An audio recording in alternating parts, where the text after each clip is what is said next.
A graça e a paz, queridos. Muito bom estar com vocês aqui. Já estivemos no culto anterior e foi um tempo precioso. O Senhor ministrou a sua palavra sobre nós. É bom a gente estar em família. É tão interessante quando a gente pensa que a igreja do Senhor em toda a terra está reunida. Hoje é domingo. Não é dia do Senhor. Para nós que celebramos o Senhor, tem os adventistas que celebram no sábado, mas a maioria dos cristãos celebram no domingo. E nós somos gratos ao Senhor por essa oportunidade. É bom a gente ter essa consciência que o dia é do Senhor. Então que você se aquete na presença dEle. Amém? Para que Ele fale conosco o que Ele quer falar nessa manhã.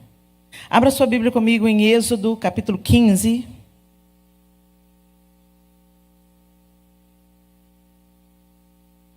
E nós vamos ler a partir do verso 22. Eu estou usando a nova versão transformadora. A NVT é a minha versão.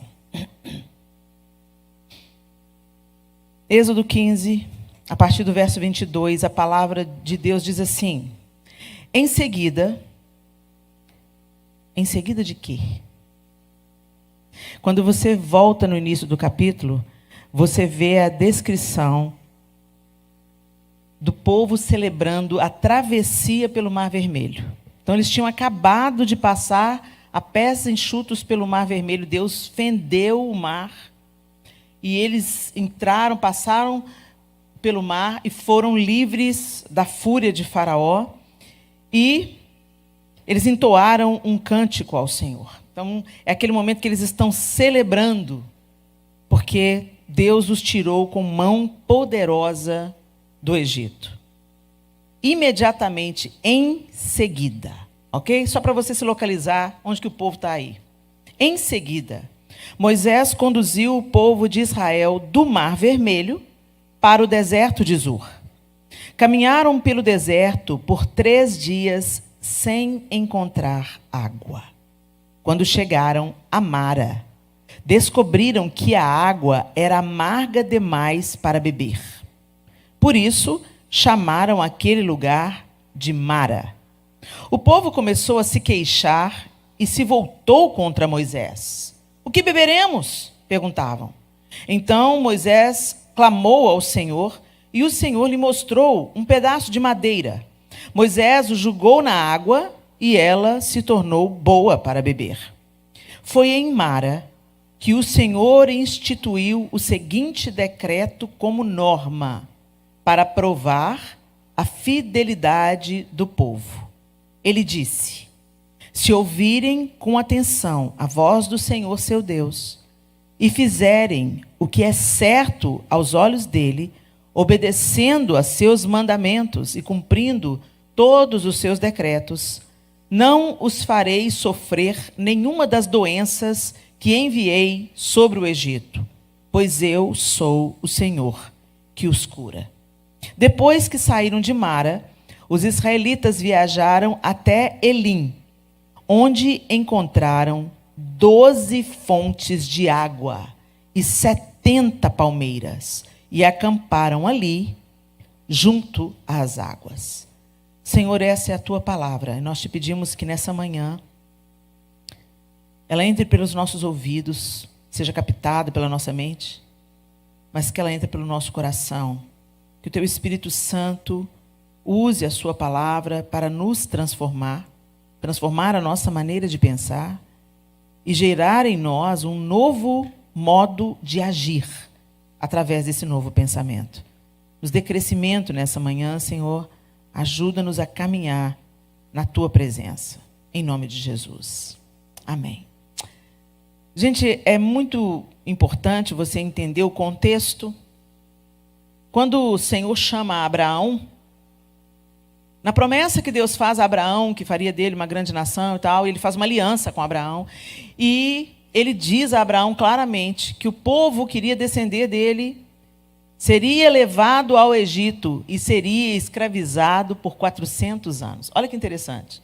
Deus já conta isso para Abraão. Abraão, Isaque, Jacó. Jacó era o neto de Abraão. Jacó, pai dos patriarcas, pai das tribos, pai de José. José é vendido pelos irmãos e vai parar no Egito. No Egito, ele se torna, depois da prisão, depois da perseguição, depois do poço, ele se torna o segundo homem em poder no Egito, ficando só abaixo de Faraó. E Deus dá um sonho para José, avisando que o povo iria passar fome. José, então, conta ao Faraó e eles começam a estocar parte do alimento que é produzido durante 7 anos, e após 7 anos a fome vem. E quando a fome vem, ela afeta toda aquela região. Não apenas o Egito, mas também Canaã, onde hoje é Israel. Então, quando acontece essa fome, os irmãos de José, aqueles que haviam jogado ele no poço, vêm para o Egito para comprar comida. Para resumir a história, depois você vai lá ler, se você não leu ainda. Toda a família de Jacó, que agora já era Israel, vem para morar no Egito. Eles vieram para morar como escravos, gente? Não. Eles vieram para morar fugindo das fome, porque era a família de José. Então, quem vem é a família de José. Seus irmãos, seu pai, as esposas de seus irmãos, os filhos de seus irmãos. Vem toda a família de José. E eles habitam no Egito. Só que José governava e tudo era paz. Depois José morreu. Outro faraó, que não conhecera José, subiu ao poder e a família de Jacó, a família de Israel, ia se multiplicando. Assustadoramente. Então o povo de Israel, chamado também de os hebreus, se multiplicaram. Faraó temeu que aquele povo, sendo maior em número, conquistasse a terra, se levantasse contra eles. Então ele começou a submeter esse povo. 400 anos, então, o povo habitou no Egito. Então você pensa comigo, por 400 anos, eles absorveram a cultura local. O Egito era um país que nada tinha a ver com as práticas que Deus havia revelado a Abraão, Isaque e Jacó. O Egito era um país idólatra, de muitos deuses, de práticas completamente diferentes dos hebreus. E esse povo cresceu ali, ouvindo, com certeza, a tradição, pela tradição oral, quem foram os patriarcas, quem eram os filhos de Jacó. Eles foram ouvindo a história do Deus de Abraão. Mas ao mesmo tempo que eles ouviam, com certeza pelos pais, pelos avós, pela tradição oral, o ensino de Abraão, a experiência de Abraão, Isaque e Jacó, eles também estavam no meio da idolatria do Egito, no meio dos costumes do Egito, no meio da perversão do Egito, que nada tinha a ver com aquilo que Deus ordenara. Então Deus tinha acabado de tirar esse povo desse contexto. E enquanto Deus estava executando, mandando as pragas para o Egito, ele não estava apenas punindo, tentando convencer Faraó. Porque o texto bíblico diz que o próprio Deus endureceu o coração de Faraó. Mas não faz sentido, Helena. Se Deus manda Moisés libertar o povo, por que Deus endurece o coração de Faraó? Porque Deus não estava apenas libertando o seu povo, Deus estava executando juízo. Cada praga corresponde a uma divindade egípcia. E a última praga, punindo a divindade de Faraó, porque Faraó era visto pelo próprio povo como uma divindade. Então o anjo da morte mata o primogênito de Faraó. Então Deus estava executando o juízo. Tanto tempo aquele povo vivendo ali, multiplicado ali, com seus costumes ali, e não houve conversão do Egito. Não houve uma mudança de coração do Egito. O Egito não se voltou para um único Deus, o Deus de Abraão, Isaque e Jacó. O Egito continuou adorando os seus deuses. Gente, Deus, antes de executar juízo, Ele sempre dá uma oportunidade para que as pessoas se convertam a Ele. Ele sempre faz a mensagem chegar de alguma maneira. Ele nunca executa juízo simplesmente do nada. Quando você vai lendo a história bíblica, você vai vendo, Deus manda o profeta e depois Ele manda o juízo. E esse povo ficou ali 400 anos. Vocês acham que os egípcios não ouviram aquilo que eles criam? Não ouviram a história de Abraão, de Isaque e de Jacó, de como Deus tinha se apresentado a eles? mas o Egito abraçou os seus deuses. Então, cada praga do Egito, ela corresponde a uma divindade egípcia. Deus estava executando juízo sobre o Egito. E quando ele tira o povo e passa com eles pelo mar, Deus começa a se apresentar a este povo. Eles conheciam o Deus de Abraão, Isaac e Jacó. E Deus estava falando com eles: agora eu sou o seu Deus. Por isso, quando começa os 10 mandamentos, fala: eu sou o Senhor, o teu Deus, que te tirou da terra do Egito, da terra da servidão. Somente a mim adorarás, e só a mim prestarás culto. O primeiro mandamento é esse. Por que ele tinha que falar isso? Porque eles estavam cheios de deuses. Eles estavam contaminados com a idolatria da terra. E aí, aqui, tinha acabado de acontecer uma... Gente, todos esses tinham visto a manifestação do poder de Deus no Egito. Sim ou não? As 3 primeiras pragas, o povo hebreu sofreu junto. Mas a partir da 4ª praga, Deus faz separação. Atingiu os egípcios e não atingiu os hebreus. E eles viram com seus olhos o poder de Deus. Sobretudo, a última praga, que foi o anjo da morte. Eles escaparam da morte pelo sangue aspergido na porta, o que já era a indicação do que o próprio Deus faria para a nossa remissão de pecados.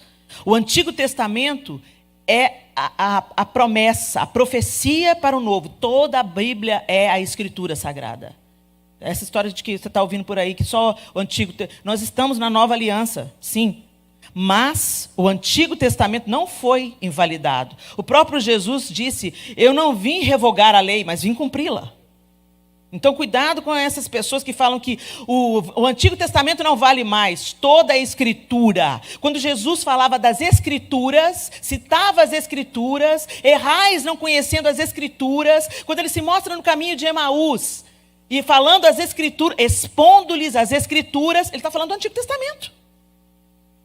O próprio Jesus está expondo no Antigo Testamento. Não dá para falar que o Antigo Testamento não é palavra de Deus, tá, gente? Só para abrir um parênteses aí, dá atenção, porque tem tanta heresia rolando aí, para você se precaver. Toda a palavra de Deus. Sim, nós estamos vivendo uma nova aliança. Nós não somos salvos mais pelas nossas obras, pelo nosso bom comportamento. Somos salvos pela graça, mediante a fé. Entretanto, a lei é o aio da santificação. Nós não podemos viver uma vida santa pelos nossos próprios esforços, mas se temos o Espírito de Deus em nós, o mesmo Espírito que levantou Jesus dentre os mortos, nós podemos viver uma vida em santidade. Então tem muito crente picareta falando assim: não, é pela graça, não é nada que eu faço, e vive essa vida vagabunda. Deixa eu te falar, meu irmão, sede santos, porque o Senhor é santo. E sem santidade ninguém verá a Deus. Ok? Deus não compactua com as obras das trevas. O pecado na nossa vida é uma realidade, mas ele é um acidente de percurso, é por causa da nossa natureza, mas o Espírito de Deus habita em nós para nos empoderar, para nos capacitar a vencer o pecado e não andarmos como escravos do pecado como um dia fomos. Ok? Eles acabaram de ver grande manifestação do Senhor. Uau! E uma maior de todas, o mar abriu. Gente, quando a gente pensa nisso, o mar fendendo para o povo passar junto, quando eles chegam do outro lado, eles são tomados de alegria. Quando eles veem Faraó vindo atrás, eles começaram a temer, o mar fecha. Mais um livramento de Deus. E eles foram tomados de gratidão, de alegria, e eles começaram a cantar e a celebrar a vitória, o escape, a bênção, a libertação. Todos eles estavam ricos. Por quê? Porque o Egito foi despojado, as pessoas davam para eles ouro. De onde vocês acham que eles tiraram o ouro que eles fizeram o tabernáculo? Eles despojaram o Egito. O povo dava para eles riqueza. Vai embora, vai, some daqui. Some, a gente não quer ver a cara de você. Vai, toma. O próprio Senhor disse que eles sairiam ricos. Eles saíram do Egito para caminhar no deserto, mas eles tinham ouro, eles tinham pedras preciosas. Eles estavam ricos e livres. Aí Deus, 3 dias de sem água. Maior riqueza mesmo é água, né, gente? Você está correndo atrás do ouro? Você vive sem o ouro, mas você não vive sem água. Você acha que caro é a sua hora? Gente, caro é ter ar para respirar. Como a gente perde os valores, né? Eu nunca vi ninguém no leito de morte lamentando, ou tendo saudade da bolsa de marca. Ai, que saudade da minha Louis Vuitton. Traz para mim a minha Louis Vuitton. Não. Eles sentem saudade de quê? De ir no banheiro sozinho? Fica atribulado. Muito bem, gente. E eles estavam sem água. Sem água. E quantos dias, gente? 40? 10? Precisou de muito tempo? Eles tinham acabado de ver a glória de Deus manifesta. O que eles começaram a fazer? Reclamar. Se voltaram contra Moisés. Como assim, Moisés? Que a gente não tem água? Como que a gente não tem água? E aí, beleza, chegou numa fonte. Ah, tem uma fonte, achou uma fonte. A água era amarga. Gente, o povo ficou furioso. Então Moisés clamou ao Senhor. Ô, gente, o Senhor é a fonte de tudo. Você fala aleluia, glória a Deus, amém. Gente, como a gente vive no automático como cristãos? A gente precisa sair do automático. A gente precisa de repetir as coisas simplesmente por hábito. A gente precisa de parar de cantar as canções sem ter a consciência do que a gente está cantando. A gente canta, né? É que a sarça pegou fogo e não se consumiu. É a voz que saiu dela um dia me atraiu. Meu coração queimou até que descobriu que um dia em tua presença vale mais do que 1000. Mas você não fica na presença do Senhor? Você não lê a Bíblia? Você não tem uma vida de oração? Gente, uma coisa que o Senhor não tolera é a hipocrisia. Você parece uma coisa que você não é. O Senhor libera a adúltera. O Senhor perdoa o pecado, mais cabeludo. Mas todas as vezes que eu vejo Jesus sendo impaciente, é com quem tinha aparência de ser, mas não era. Os fariseus. Eles tinham a lei na ponta da língua. Eles tinham a roupa diferenciada. Oravam nas sinagogas em alta voz. E Jesus falou, hipócritas. Isso é só um adendo. Nós precisamos de parar de fazer as coisas por hábito. Nós precisamos de nos devotar ao Senhor.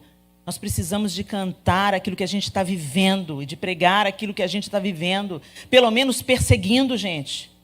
Não é que a gente seja perfeito, todo o tempo a gente esbarra na nossa humanidade e a gente fracassa todo dia. Mas é por isso que a gente precisa mais e mais se chegar a Deus e não nos conformar de viver uma vida apenas de aparência religiosa. Esse povo tinha acabado de ver uma grande manifestação de Deus. E diante da primeira adversidade pós saída do Egito, eles reclamam. A gente é igualzinho. Vocês acham que... Quando eu era adolescente, eu lia a trajetória do povo rumo a Canaã, eu falava, que povo incrédulo, que povo reclamão. Que povo é esse? Tiveram que ficar 40 anos andando no deserto porque não creram. Chegaram na porta de Canaã. O Senhor falou, eu vou entregar a terra. Mas quando eles foram espiar a terra, 10 voltam falando, não vão não, que a gente vai ser consumido igual o gafanhoto. 2 apenas falam, não, vamos, eia. O Senhor falou que não vai nos dar a terra, vamos embora. Não vamos não. E o Senhor falou, não vão não. Então tá bom, volta para o deserto. E vai rodar lá, até essa geração toda que não creu morrer no deserto. E vocês vão morrer pela própria boca de vocês. Vocês estão falando que os gigantes em Canaã vê vocês como gafanhotos? É assim, por essa palavra aí, vocês vão morrer como gafanhotos. Cuidado com o que você fala. A gente às vezes dá o nosso próprio decreto. E esse povo, a primeira geração todo mundo de 20 anos para cima, morreu no deserto. Quem tinha 20 anos para baixo é que entrou. Mas Josué e Caleb, que creram. E aqui nessa saída, o povo está reclamando. Moisés busca ao Senhor. Moisés sabe que é o Senhor que está conduzindo, que do Senhor é a fonte, o Senhor é a vida, o Senhor é a resposta. E ele busca nele, no conhecimento dele, na estratégia dele, no conhecimento que ele teve quando ele morou na casa de Faraó por 40 anos. Não. Ele buscou ao Senhor.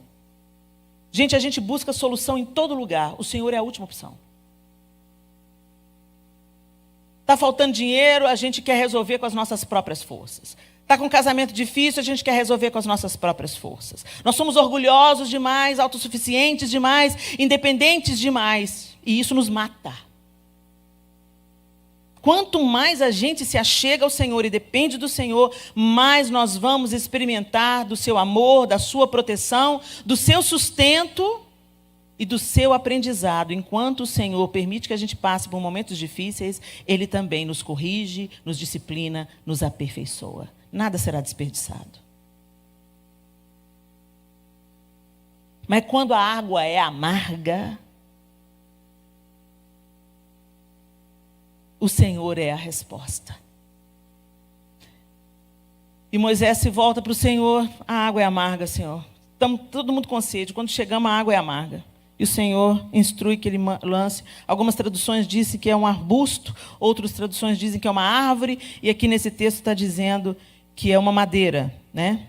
Um pedaço de madeira. E imediatamente a água se tornou boa para beber. Eu gosto dessa tradução que fala que era uma madeira, porque me lembra o madeiro.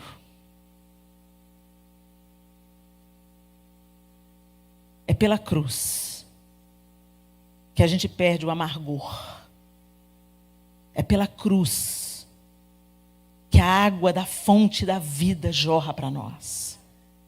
Então, até nessa madeira, nessa árvore, né, eu consigo ver o prenúncio daquilo que estava para se manifestar. E aquela água é sanada e ela se torna boa para beber, para produzir vida. E aí o Senhor fala, é tão interessante que fala, foi em Mara, foi no lugar da dificuldade, foi no lugar da água amarga, foi ali que o Senhor instituiu o seguinte decreto como norma, para provar a fidelidade do povo. Ele disse no verso 26, se ouvirem com atenção a voz do Senhor, seu Deus, e fizerem o que é certo aos olhos dele, obedecendo a seus mandamentos e cumprindo todos os seus decretos, não os farei sofrer nenhuma das doenças que enviei sobre o Egito, pois eu sou o Senhor que os cura.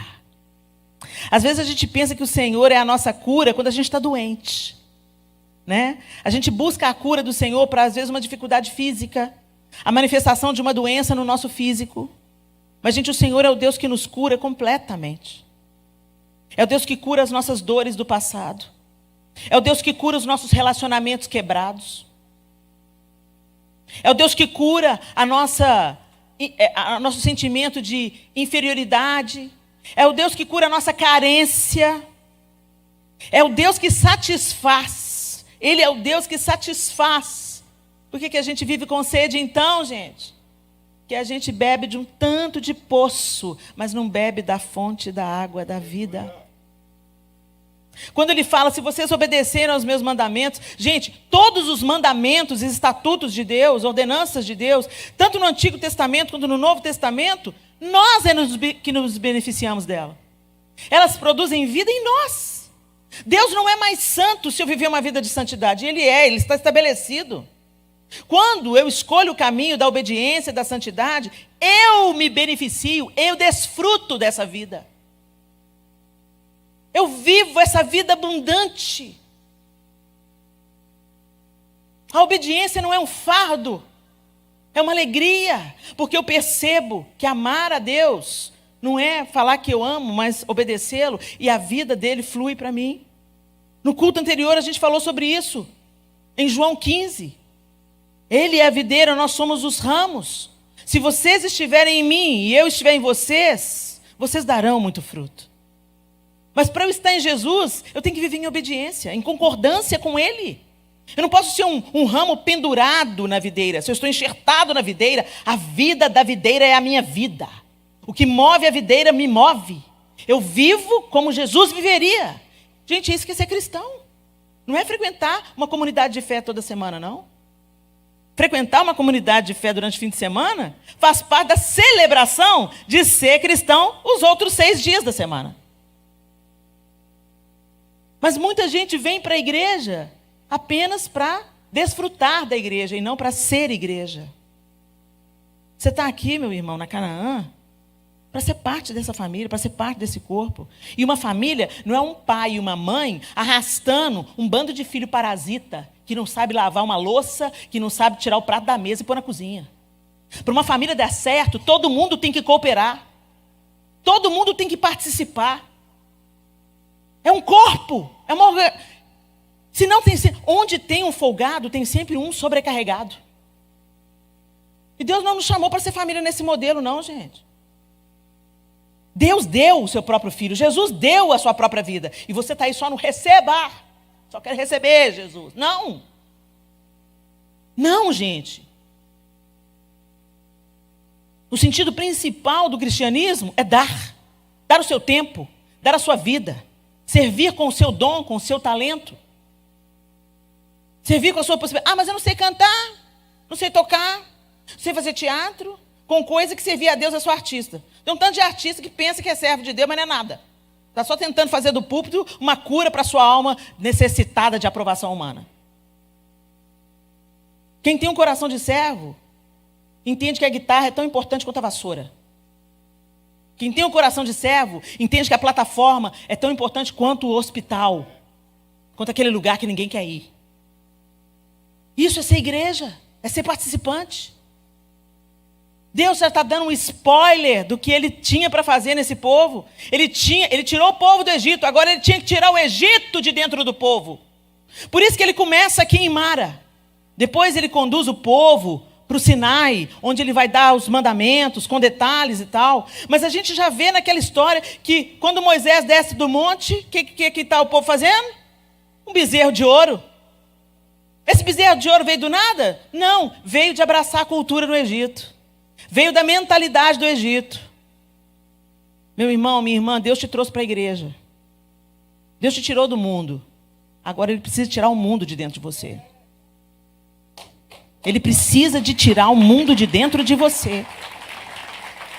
E normalmente quando a gente pensa em mundo, a gente pensa em pornografia, adultério, fornicação, drogas. Não, gente. Mentira. Inveja. Cobiça. A cobiça é idolatria, sabia? A cobiça é idolatria. O povo de Israel no Egito fez um ídolo de ouro. Eles já tinham saído do Egito. Eles já tinham visto os feitos do Senhor.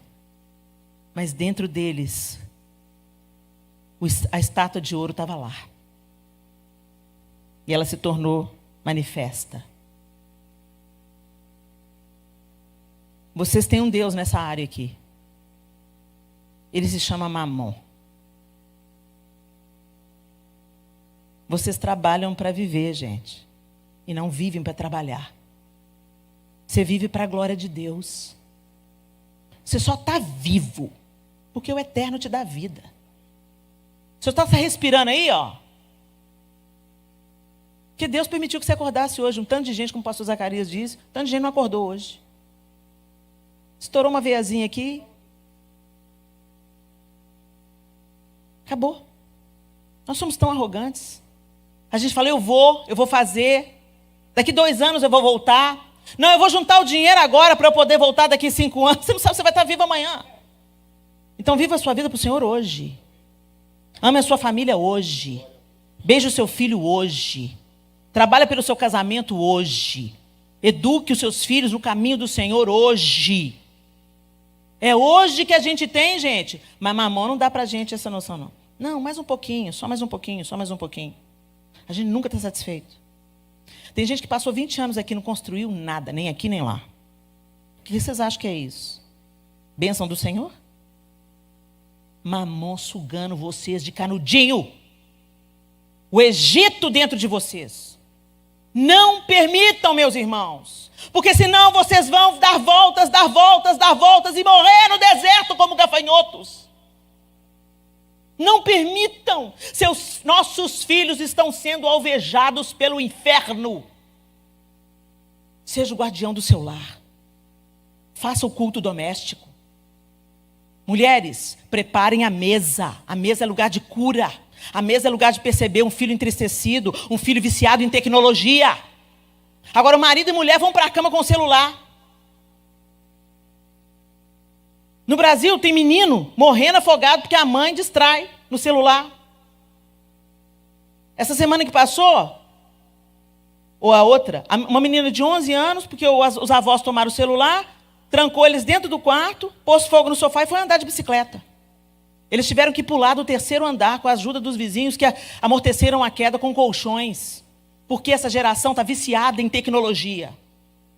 Ah, essa geração é terrível. Está falando de quem? O sujo falando mal lavado? Você não olha para sua mulher, fica no celular. Você não cuida bem da casa porque fica no celular. Vocês não têm vida familiar porque fica no celular. Depois vem todo mundo santo para a igreja. Aleluia, vamos cultuar. O menino quer, não, pai, vem menino, vão.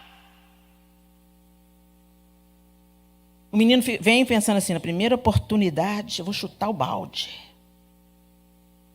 Porque ele não vê o pai e a mãe amando o Senhor. Gente, filhos que têm crescido vendo o pai e a mãe devotados amando o Senhor estão se desviando. Quanto mais filhos que não são ensinados a amar o Senhor desde a tenridade. O diabo não está brincando de ser diabo, mas a gente está brincando de ser crente. E a gente está sacrificando essa geração no altar de Mamon. O seu filho não precisa de um tênis mais caro. O seu filho não precisa de ter um carro mais sofisticado para o pai dele. O seu filho precisa de pai. Ele precisa de mãe. Parir não é suficiente, não, gente. Tem que orar por essa geração, tem que pôr as mãos quando eles saem para a escola. Tem que se achegar a Deus e observar os estatutos do Senhor e implantar esse amor, se devotar a Deus e implantar isso pelos filhos, principalmente pelo exemplo, mais do que pela fala. A gente fala na cabeça dos nossos filhos e a gente não pratica absolutamente nada. E eles estão mais de olho na nossa atitude do que nas nossas palavras. Nós somos esse povo. Eu era adolescente, falava, Deus, que povo obstinado. E Deus falava, são vocês, Helena. Vocês são meu povo, mas vocês são assim. Eu faço um milagre essa semana. Daqui 2 dias você está murmurando e duvidando de que eu sou capaz de continuar provendo. Eu curo você hoje. E ao invés de você viver uma vida diferente daqui para frente, você continua comendo errado, você continua não se exercitando, você continua negligenciando a saúde que eu coloquei nas suas mãos para você cuidar. E você continua vivendo para você mesmo, trabalhando demais, consumindo cafeína demais, comendo errado demais. Os ídolos do nosso tempo. A cultura, o entretenimento, a idolatria à comida. Os ídolos que precisam ser removidos da nossa vida, gente. O amor ao dinheiro. A incredulidade, porque você não confia que Deus é capaz de te fazer viver bem com o que você ganha. Você está sempre buscando alguma coisa a mais, alguma coisa a mais, alguma coisa a mais. Eu dei o testemunho aqui no culto anterior, que quando nós paramos de ministrar, porque a pandemia começou, todas as nossas agendas em 2020 caíram. E o João virou para mim e falou assim, Helena, e agora? Como é que a gente vai viver? Porque nós não ministramos para ganhar dinheiro, mas todo o nosso sustento vem através da igreja voluntária. Como nós vamos viver? Eu falei, João, até hoje nós tivemos a aula teórica, agora nós vamos fazer estágio. Vamos ver na prática como é que vai ser. Ele o Senhor vai cuidar, né, Helena? Sempre cuidou, vai cuidar. E cuidou. E cuidou de uma maneira sobrenatural. Não faltou nada. E eu vou dizer para você, sobejou. Porque eu pude reformar o meu banheiro, que trabalhando eu não tinha dinheiro para... Deus é mais que abundante. Ele não pode ir contra ele mesmo. Agora, para nós experimentarmos dessa fidelidade, desse livramento, desse cuidado de Deus, vocês veem claramente o que ele falou aqui? Para o seu povo. E obedeçam. Vivam segundo os meus preceitos, os meus conselhos, a minha admoestação. Santifiquem-se. E eu vou cuidar de vocês. O que atinge a maioria não vai atingir vocês. E se você tiver em obediência e justiça, em obediência a Deus, ainda que você morra, você viverá. A morte não é o nosso fim, gente. A morte é uma pausa. Até aquele grande dia, onde do túmulo nós vamos ser chamados. Mas a gente vive tão agarrado a esse Egito.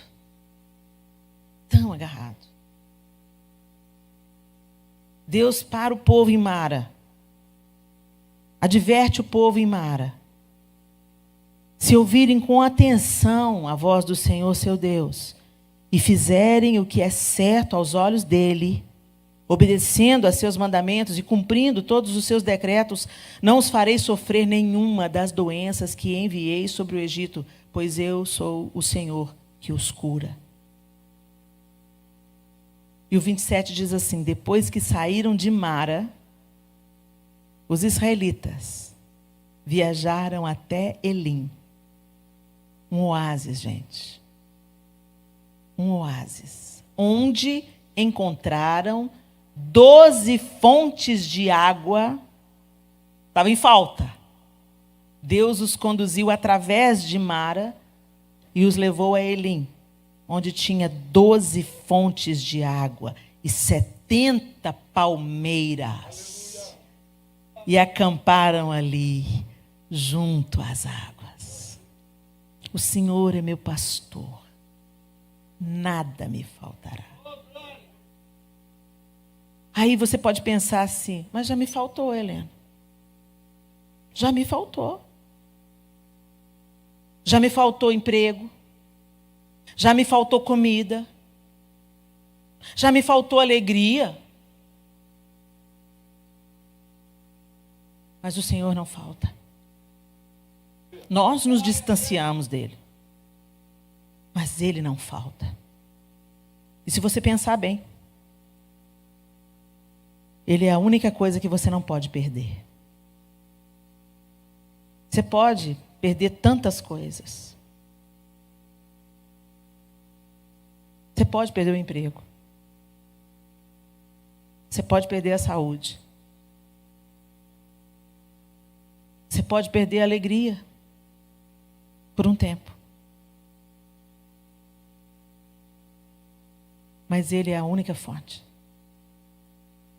Ele é o único que pode restituir, que pode cuidar, que pode prover. A vida vem dele. Nós só estamos vivos por causa dele. Tem pessoas, gente, que moram na rua. Elas não têm nada. A roupa do corpo elas têm.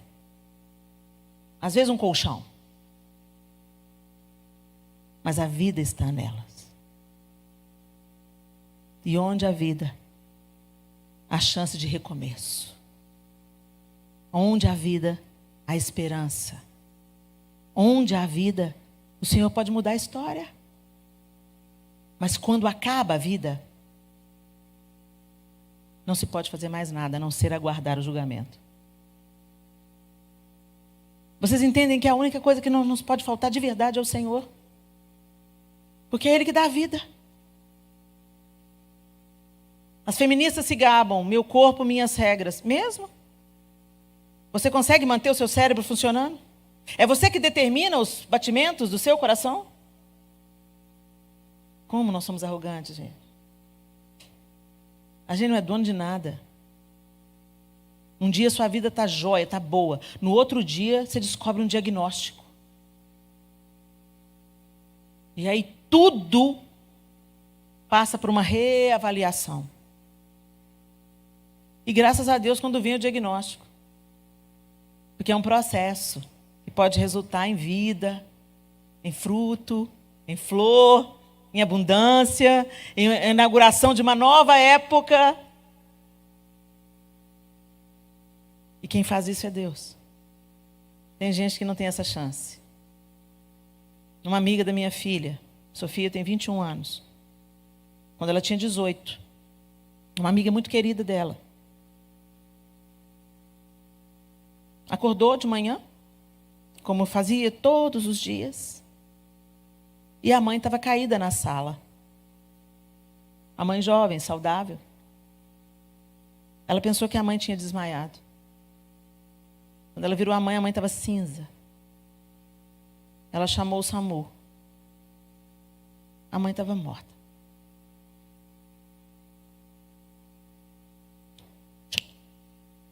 Desligou. Deus tem todos os nossos dias nas suas mãos. Não sejamos arrogantes. Removam os falsos deuses dos seus corações. Não se utilize da igreja, seja a igreja. Não seja apenas parideira, seja mãe. Não seja apenas o provedor, seja pai. Não seja apenas o frequentador de um grupo social, seja irmão. Cuidem uns dos outros.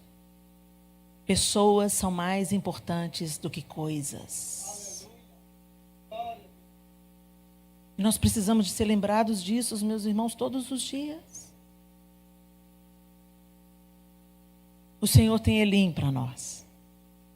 Graças a Deus, Ele permite os vales, Ele permite as lutas, mas Ele também amorosamente nos leva a pastos verdejantes. Ele também provê o refrigério. Ele também provê palmeiras, né? Sombra, descanso. Eles acamparam em Elim. Eles ficaram ali não sei quanto tempo. Mas eles acamparam. Não foi uma passagem.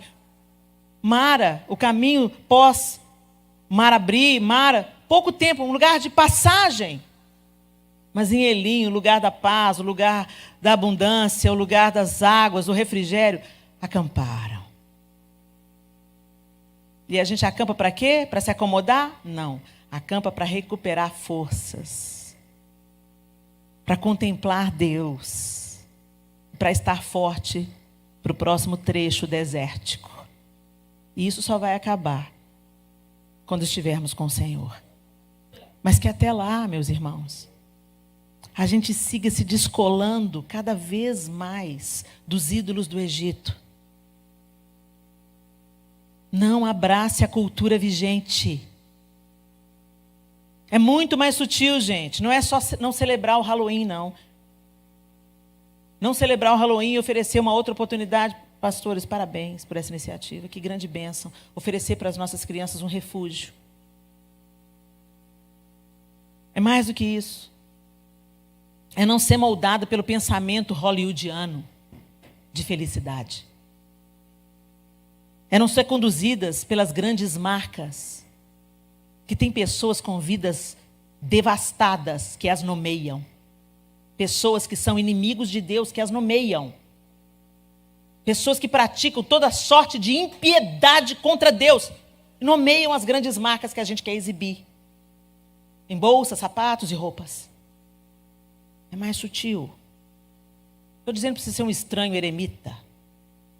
Estou dizendo para você ter discernimento. Onde você coloca o seu dinheiro? Não financie as trevas. Não abrace a cultura vigente. Não seja governado por Mamon. Deixe o Egito para trás. Deus já te tirou de lá. Tantas vezes esse povo disse: a gente quer voltar para o Egito, porque lá tinha cebola e alho.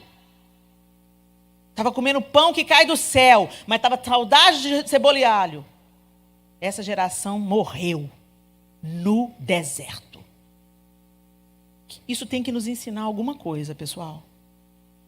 Isso não está só para encher página. Isso está para nos mostrar o padrão de pensamento do Deus a quem servimos. Como Ele age, como Ele é. Um Deus justo, santo e perfeito, que não tolera conviver com a impiedade. Então que a gente revisite o nosso coração. as motivações que têm nos empurrado. E entenda, às vezes Deus tem um novo lugar para te levar, de refrigério, de bênção, mas Ele precisa de pôr o seu coração à prova em Mara, nas águas amargas, para tirar o Egito de dentro de você. Feche os seus olhos.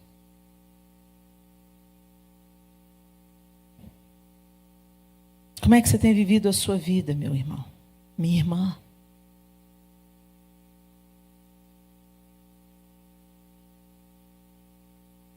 Às vezes nós prestamos tanta atenção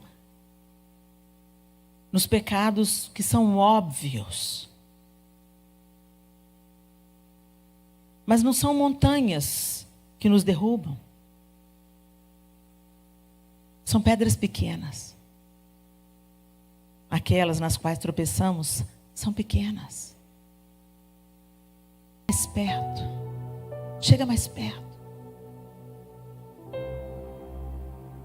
Só o Senhor tem palavras de vida eterna. Por que a gente está procurando em outros lugares? Os discípulos disseram: para onde iremos nós, Senhor? Só Tu tens as palavras de vida eterna.